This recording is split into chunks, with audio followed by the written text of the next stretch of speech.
Halo pemirsa Hidup Sehat, kembali bersama dengan saya Celia Alexandra. Nah, hari ini saya akan mengajak Anda untuk mengintip pola hidup sehat bersama dengan tokoh inspiratif di Hidup Sehat, Sehat bersama dengan tokoh. Kali ini, tokoh inspiratif yang akan kami hadirkan adalah sosok yang sangat peduli dengan kesehatan seluruh lapisan masyarakat. Siapakah dia? Dia adalah Menteri Kesehatan Republik Indonesia, Bapak Budi Gunadi Sadikin. Nah, hari ini saya udah janjian untuk lari bareng sama Pak Budi Gunadi Sadikin atau Pak BGS. Nah, langsung aja ya, karena saya udah janjian. Yuk, ikuti saya.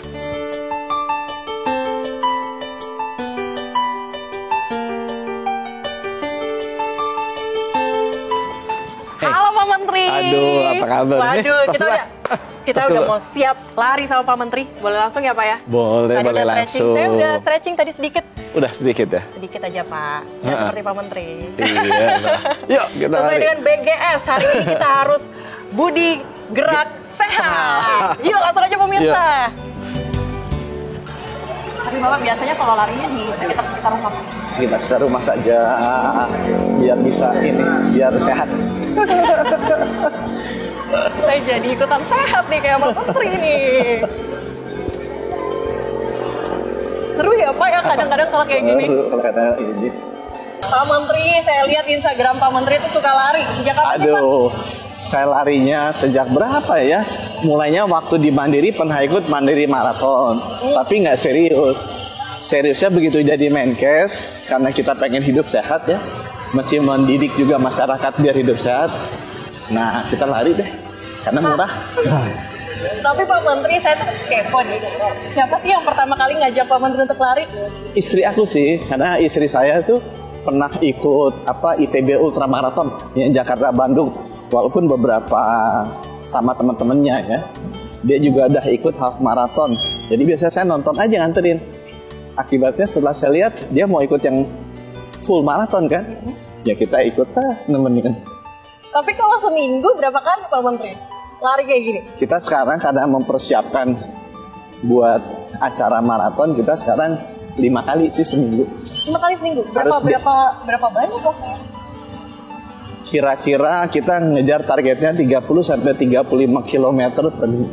Oh, itu untuk persiapan maratonnya? Iya. Berarti selain itu persiapan Bapak apa lagi nih? Ya mesti latihan beban juga, latihan otot gitu ya. Karena lari itu ternyata ada otot-otot yang kita mesti latih di kaki kan, supaya nggak cedera. Apalagi saya kan sudah 60 tahun. Tapi Pak Menteri, kalau ngomongin soal lari kayak gini, saya aja anak muda tuh nggak punya waktu loh Pak. Udah sampai ngap kayak gini. Kalau Pak Menteri gimana? Ya harus diatur waktunya ya. Karena udah di schedule, jadi saya sih selalu menyediakan biasanya kalau di hari kerja pagi-pagi, terus saya kadang-kadang sore dan malam juga lari. Iya Pak. Itu 1 jaman. Tapi kalau di weekend, kadang masih panjang larinya, mungkin 2 jam. Berarti Bapak pulang kerja lari dong Pak? Kalau jatahnya belum dipenuhi, lari saya pulang Tapi kerja. Bapak paling favorit itu lari pagi, siang atau malam Pak? Saya sebenarnya senangnya pagi sih, lebih enak kalau pagi ya. Dan pernah juga kan waktu itu pagi suka dibangunin sama Pak Sandy. Pak Sandy kan tetangga di rumah. Jadi dia tiap kali lewat, Pak Menkes bangun, suruh lari. Ya udah. Jadi suatu saat saya ikut beliau lah lari juga. Jadi memang menteri-menteri ini luar biasa ya Pak ya. Di tengah kesibukan ada waktu buat lari. Cuma dia 10 tahun lebih muda. Kita udah 60 nih, udah lansia. Aduh. Tapi Pak, ngomong-ngomong soal kesehatan Pak, kira-kira konsentrasi kesehatan sekarang apa sih Pak? Ya itu tadi, kesehatan ya. Tugasnya adalah menjaga kita tetap sehat. Jangan nunggu sampai kita sakit atau mengobati saat kita sakit. Nah, jaga kita sehat, itu harus jaga makan sama jaga gerak kayak gini. Makannya mesti diatur, seimbang, jangan kebanyakan. Dan geraknya itu mesti rutin. Mesti 5 hari dalam seminggu minimal ya. 30 menit per tiap harinya. Tapi kalau lihat masyarakat Indonesia sekarang, konsentrasi kesehatan yang paling penting di kementerian apa Pak? Kita fokusnya ke pencegahan dan pendidikan kesehatan. Supaya itu tadi ya, supaya murah dan masyarakat juga merasa nyaman, kita jaga agar mereka jangan sakit. Nah, supaya mereka jangan sakit, mereka tuh mesti tahu, mesti dididik, diajarin cara hidup sehat itu seperti apa. Makanya diatur, olahraga, lari, dan lain sebagainya. Dan mesti sering-sering di screening, dites. Tes gula darah, lemak darah, tekanan darah, tingkat perut, supaya nggak kegemukan.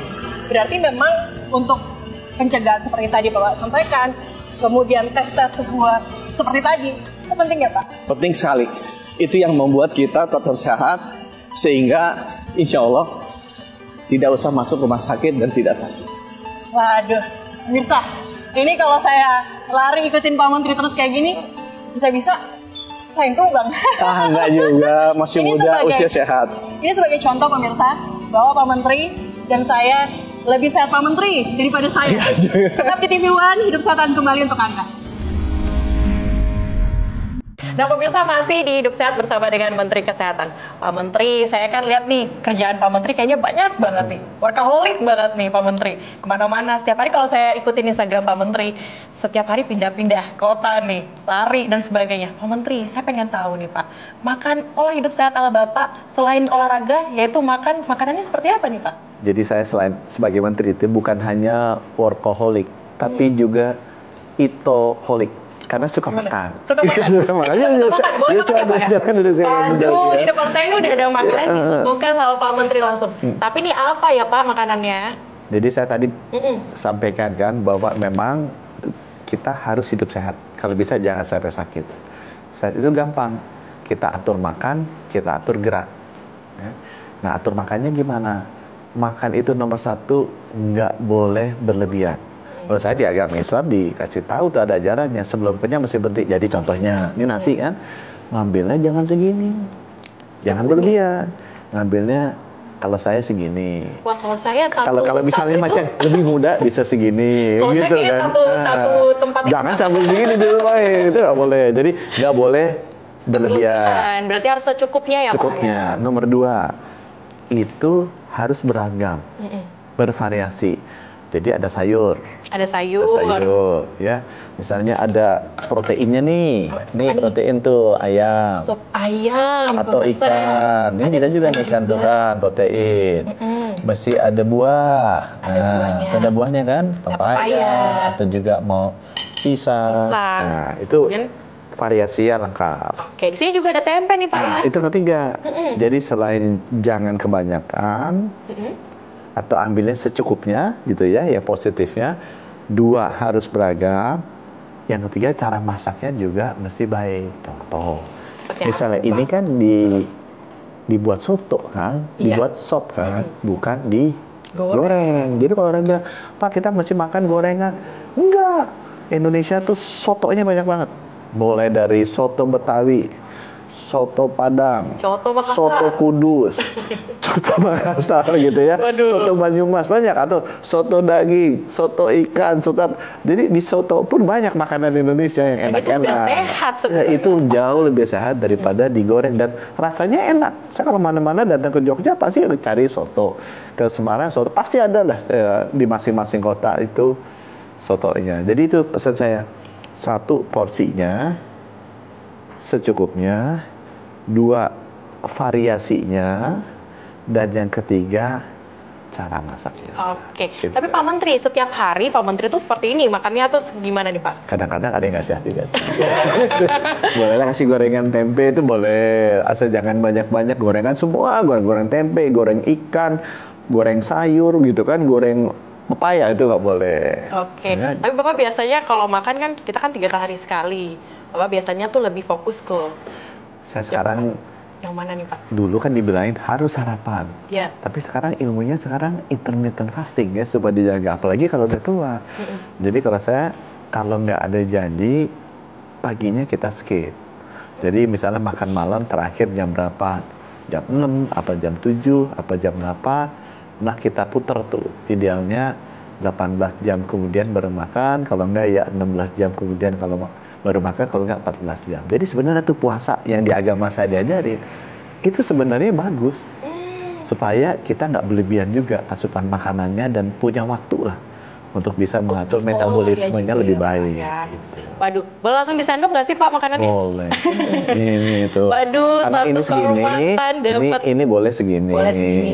Kalau ya. aku ambilnya ini lebih sedikit. Saya pas di rumah Pak Menteri aja nih. Iya, segitu tuh. Nah, nanti di belakang layar beda. Nah, boleh pilih mau ini wapi itu ikan, itu ayam. Tapi Bapak biasa suka ikan, Pak? Aku ikan suka, aku ayam juga suka.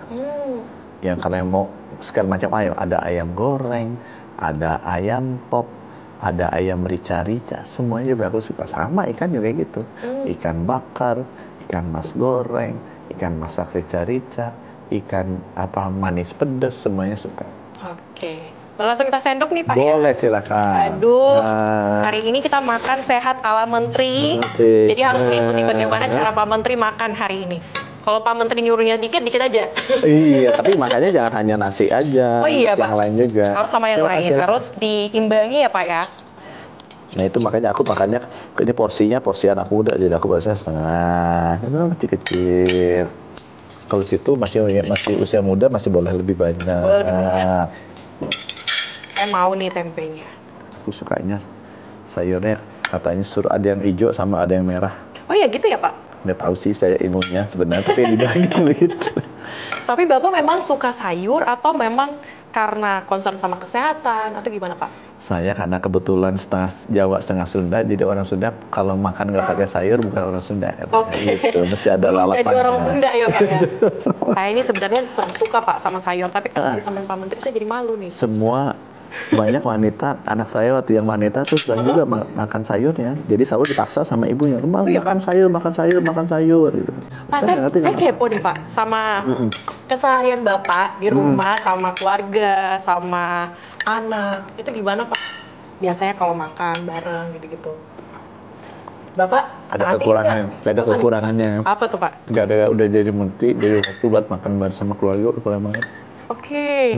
Tapi kalau misalnya pas lagi makan sama keluarga, misalnya anak Bapak nih Pak, makan makanan yang kurang sehat, itu biasanya Bapak gimana nih? Dulu waktu kecil masih suka diatur. Sekarang karena anak-anaknya udah gede-gede, mereka yang ngatur bapaknya. Seperti apa Pak? Boleh di-spill Pak? No. Makan di sini dong. Nggak mau makan di sini. Mereka lagi sering makan Korea. Bapaknya mau makan Indonesia, dia mau makan Korea. Jadi kita sih ikut anaknya sekarang, bukan ikut bapak makanya. Kembali. Berarti Pak Menteri ini concern sama kesehatan, tapi nggak apa-apa ya kita sesekali makan-makan di luar, tapi pas di rumah kita harus juga jaga kesehatan kita dengan makan-makan seperti ini ya Pak ya. Saya penasaran Pak, makanan favoritnya Pak Menteri itu apa sih? Saya makannya yang favorit saya adalah makanan yang enak. Jadi semua yang enak aku makan. Oh iya, jadi nggak ada satupun kayak satu menu mungkin yang favoritnya sama Pak. Tapi kalau keluarga gimana Pak? Sayur lodeh suka, sayur asam suka, soto segala macam suka, pokoknya yang enak. Kalau nggak enak saya nggak suka. Mau di kaki lima mau di mana saya enak. Pak, tapi kalau kita beli makanan kayak gini nih, dapatnya dari mana sih Pak? Kita bisa beli di pasar kah atau seperti apa Pak? Makanan ini yang sehat. Makanan yang bagus adalah makanan lokal, yang ingredientnya diambil dari lokal. Itu saya juga kalau jalan-jalan ke luar negeri, kan misalnya ke Jepang, malas cari masakan Indonesia di sana. Kan banyak orang selalu mau cari nasi di Jepang lah. Ya udah di Jepang cari makanan Jepang. Kalau kita misalnya ke Peru, itu terkenal daerahnya banyak makanan enak, ya makan Peru. Kalau kita ke Jogja, ya makanannya makanan Jogja. Kalau kita misalnya ke Bali, ya makanannya makanan Bali, jangan makanan yang lainnya. Kenapa? Karena itu kan pasti ingredientnya lebih segar ya. Jadi sebenarnya secara teori kesehatan kalau bisa ambil makanan lokal supaya bahan bakunya dibeli dari sana, dan kalau dibelinya lokal kan pasti yang relatif lebih segar ya.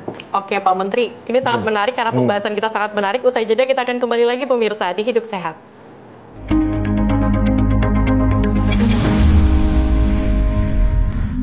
Oke pemirsa, masih di Hidup Sehat dan Sehat ala Toko Pak Menteri Kesehatan ini masih di sini. Pak Menteri, tadi kita kan sudah olahraga, kita juga sudah pola hidup sehat, makan sehat. Nah terakhir nih, sebagai BGS nih yang kita lihat di Instagramnya nih, Pak BGS, #BGS, Budi Gemar Sharing, Budi Gerak Sehat. Nah, apa nih Pak yang bisa Bapak sampaikan kepada masyarakat Indonesia, penggemar TV One Hidup Sehat? tips sehat ala Pak Menteri? Jadi saya mau share nih, tips sehat ala saya yang gampang diingat. Cuma 2. Apa tuh Pak? 1, harus jaga makan. 2, harus jaga olahraga. Jaga makannya, Nabi juga bilang, berhenti sebelum kenyang, sama mesti seimbang menunya. Jangan daging semua, jangan karbo semua, jangan juga sayur semua, mesti seimbang. Kalau jaga olahraganya atau jaga raganya, itu aturan WHO bilang setiap seminggu 5 hari harus olahraga sampai kita wafat. Jadi tetap harus olahraga. Olahraganya setiap kali minimal 30 menit. Segala macam, mau jalan cepat, mau lari, mau berenang, mau main bulu tangkis, mau main basket, yang penting dilakukan 30 menit setiap kali 5 hari seminggu. Jadi itu ya, jaga makan sama jaga raga.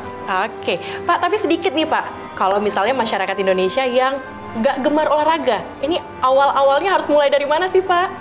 Olahraga, yang namanya olahraga itu yang penting gerak, dan denyut jantungnya harus naik kalau bisa di zona 2. Bisa di Google tuh, tergantung umur.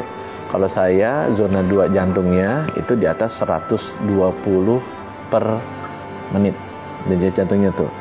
Jadi nggak usah harus olahraga main badminton atau sepak bola, jalan cepat pun bisa, naik sepeda pun bisa, yang gampang-gampang gitu. Yang penting jaga raga 30 menit setiap kali 5 hari dalam seminggu, denyut jantungnya masuk zona 2.